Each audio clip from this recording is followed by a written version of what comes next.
If you're watching this video, you're probably wondering what on earth are the first steps? What do you need to do to rebrand your business? Rebranding your business is no small feat, especially around the design side of it, the logos and the application across everything. And it is something you absolutely want to do correctly because it costs a lot of money and a lot of time. And if you get it wrong, that is all wasted. So in this video, I want to step you through the things that you need to be thinking about if you want to rebrand your business the right way. So hi, if we haven't met before, my name is Jacqui. It is so lovely to meet you. I am a graphic designer who loves teaching business owners how they can create their own incredible brand and graphics. Sometimes I teach you how to DIY. Sometimes I do the designing with you together, co-creating it together. And sometimes my team will do it for you, but all the ways I love to serve. And so in this video, I want to show you the 5 things that you need to be thinking about to make sure you're rebranding the right way. Now, this is a part of an overall series. So if you're watching this a little bit after my release date, make sure you keep tuned for all the other videos in this series because it's going to help to pull together a full picture for you. Rebranding is no small thing to think about.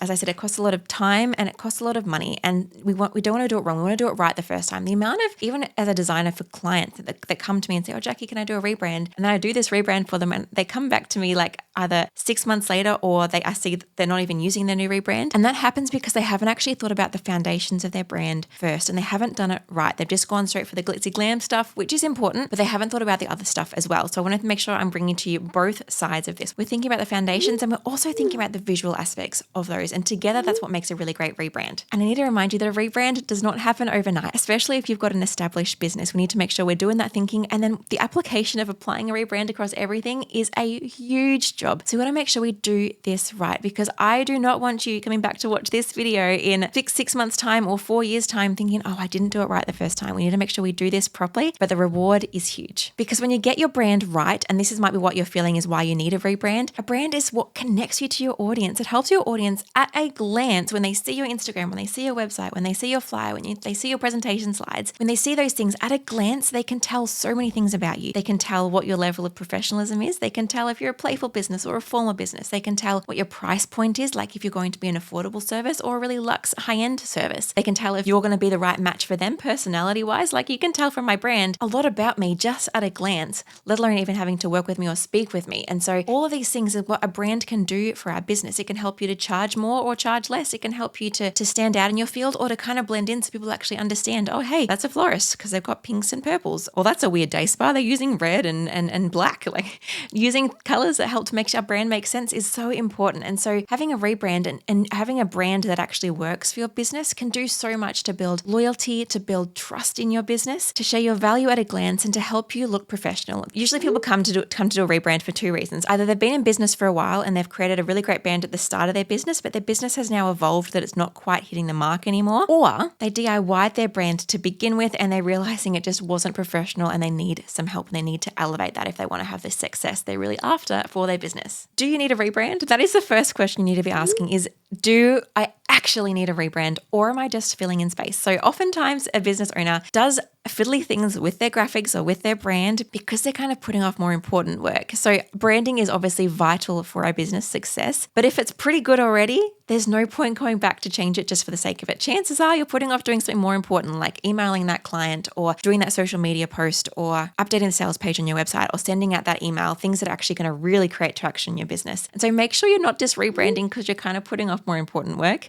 That's just a caveat I always need to make. Another caveat is don't rebrand just because you are bored. So many people get bored of their brand, but that boredom is actually a good thing. It means that you're using your brand right. And so, for example, I have purple everywhere in my brand and I get bored of purple sometimes. I see it all of the time because I'm in my business 24/7. But you as a consumer, you don't see my brand, my purple all the time. You're just seeing it every now and then if you visit my website or you go onto my Instagram, you see my posts coming up. It's actually a good thing that I'm getting bored of my own brand because it means that I'm using it enough and I'm using it well. So if you're feeling like you're getting bored of your brand, ask yourself, is that a reason to rebrand or should I actually just go back to focusing on the important things and trust that the fact that I'm getting bored just means that my branding is actually drawing attention and starting to get recognizable for my audience. And another reason not to rebrand is just because you found something really pretty you want to try. Oftentimes I talk to so many of my clients and they talk about, I got shiny object syndrome, Jacqui. I saw this cute template or I saw this great design on Pinterest and I thought I need this for my own business, and they changed everything just because they love that cute graphic. And while I can very much understand that as a designer, I love pretty things. It just makes me so excited. But it's not a reason to rebrand. Rebranding should not be taken lightly. There is so much structure and foundation that needs to go under it. Just to change your font because you found a cute new new one or just to change your whole brand look because you wanted to try something different is not a reason to rebrand. But some reasons you might want to rebrand is because you know that your brand is no longer professional. Maybe your branding doesn't no longer attract your target audience. This often happens if your target audience shifts. Maybe you pivoted a little bit in your business. Maybe your business has evolved and it's changed its focus. These are good reasons to rebrand. Or even if your branding is a little bit outdated, if you've had a brand for 10 years or so, potentially you want to have a look at least updating things. And that brings me to my point of, do you need a rebrand or do you need a brand refresh? Brand rebrands are a whole problem and a whole big job. Brand refreshes just mean maybe I'll just update a few colors, maybe I'll just update a few fonts. I'm actually doing this myself in my business right now. I'm not going to do a big la-di-da, I just did a rebrand. I'm not going to go back and fix everything in the past, but I am just going to apply my new brand to the new things that I'm putting out. And so whether you need a full rebrand when you need to make a big shift in your business, or maybe you just need to do a couple of tweaks, that's a really important thing to consider as well. All right, so step 2, after you've asked yourself those initial questions, is to work out what's wrong right now. Why do you need that rebrand? What is not currently working for your business? And so you might want to ask yourself, is it something internal? Like, are you just not feeling proud of your business right now? And if that's the case, we need to make sure that what we do create is something that you are truly proud of and something that truly resonates with you. Oftentimes I have business owners come to me when they had a designer do their brand or they did something really quickly themselves. They come back and they're like, I don't just want to hand over my whole brand to you, but I want to feel like I'm a part of it. I want to feel like this represents me. So that's where my co-creating design club comes into things, where I design with people so they get that autonomy, but they get that professionalism. And so is there something that's just not clicking with you? If so, how can you embed yourself into your next brand iteration? Or maybe it's that point I shared before. Is it just not attracting your clients anymore? Has your niche changed, or have your clients changed, or has your business pivoted so much that your branding just no longer resonates? What's wrong with your branding right now? That way we can make sure we're answering the right questions when we fix your brand. Because if we don't know what's working with our current brand, we're not going to know what to fix in our new brand, and we're going to potentially make the same mistakes again. So know why you're needing that rebrand, like what's not working right now. Step 3 is to look at your brand as a whole and work out where it needs to change. For example, if I was to do a rebrand right now, like a full rebrand, it would be quite overwhelming because I have my social media. That's probably the easiest thing to change, to be honest. I just need to make some new social media templates, and I've got a whole training. I'll try to remember to link it below around how you can actually launch your new rebrand on Instagram. But beyond that, I've got my whole website would need a rebrand. I've got my course that would need a rebrand. I've got my coaching packages that would need a rebrand. I've got my design studio that would need a rebrand, and in my emails, and there's so many things. And my podcast, all those things aren't just like there. And my YouTube videos, my thumbnails, do I update my old? Anyway, it's a whole thing. And so all of those things have things inside them, like my course. I've got my learning portal, I've got my sales pages, I've got my PDFs, like the worksheets you get, I've got my presentation slides, I've got the thumbnails and the videos, I've got my Facebook group, I've got the posts that are inside that Facebook group. There's so many different things that need to be changed if I choose to do that rebrand. So before you dive too far into things, I want you to make a list of all the things that you would need to edit, not to overwhelm you, but just to make sure that when you do that rebrand, that you're thinking about all the different ways it needs to be applied. So that the rebrand that you create is maybe easy to apply to everything else.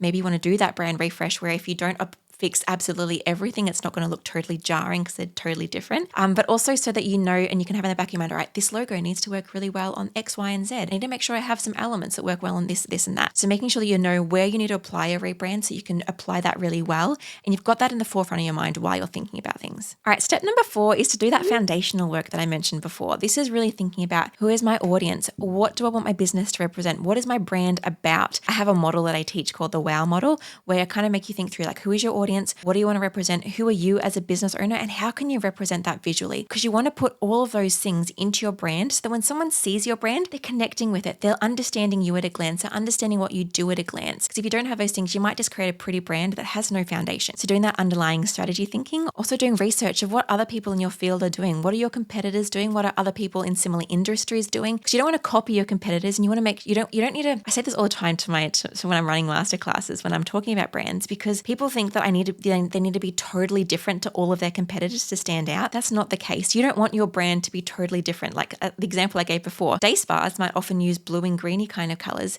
That's a good thing, because we don't want a day spa to be like red and black, because it just wouldn't make sense to our audience. We wouldn't want it to use like fluoro colors because it doesn't feel calming. And so we want to make sure that our brand is backed up by research. Our brand is backed up by what makes sense in our niche. Like, unless you are a day spa that does that's for men and maybe you do exercise there too, then red and black wouldn't make sense. But if you are that kind of day spa, then do that. But for your business, think through what's the common colors, what's the common themes, what's the common styles used in my field.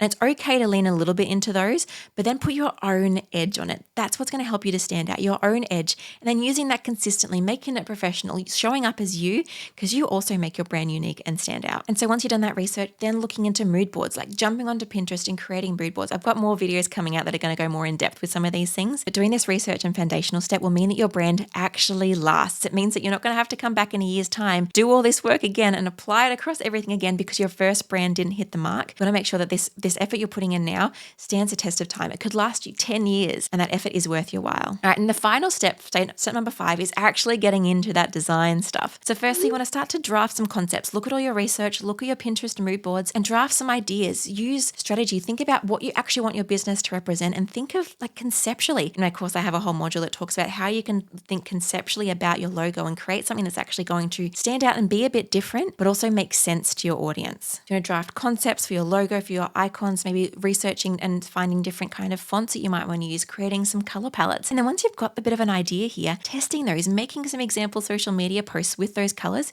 seeing if they actually work in practice, applying your new logo that you're trying to look at to the worksheets you've got for your course and seeing if it actually looks good there. Testing and kind of checking things actually work before you then launch it live. And I guess that 6th step that I wasn't going to mention is launching your Rebrand live, which is a whole other thing which I talk about in another video. So I'll try to link that here. In essence, we want to make sure that we do all these different working parts perfectly, because when we do that perfectly, it's going to attract our audience. It's going to amplify our business, help us to make more sales in our business because our branding is on point. It's attracting our audience. It's looking professional. It's looking current. It's looking like we're actually in business now. We know what we're talking about now and relevant now.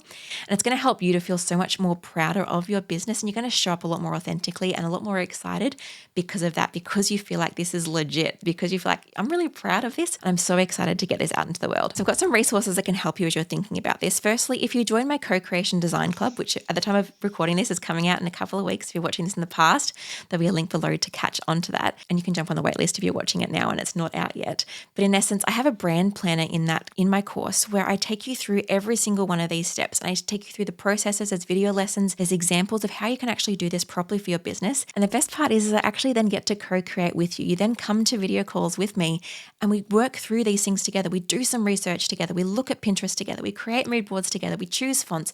We create your logo together. So if you're wanting that help of the autonomy of creating your own stuff and helping that feel really personal, but also a professional's design eye on things, that's a perfect place for you to be. But if you're looking for something free for now, I've got a brand audit checklist. So if you're really thinking about where is my brand sitting right now, does it need a rebrand? What parts are missing in my brand? I've got this audit checklist. I'm going to pop the link below. Just make sure you have a look at that checklist.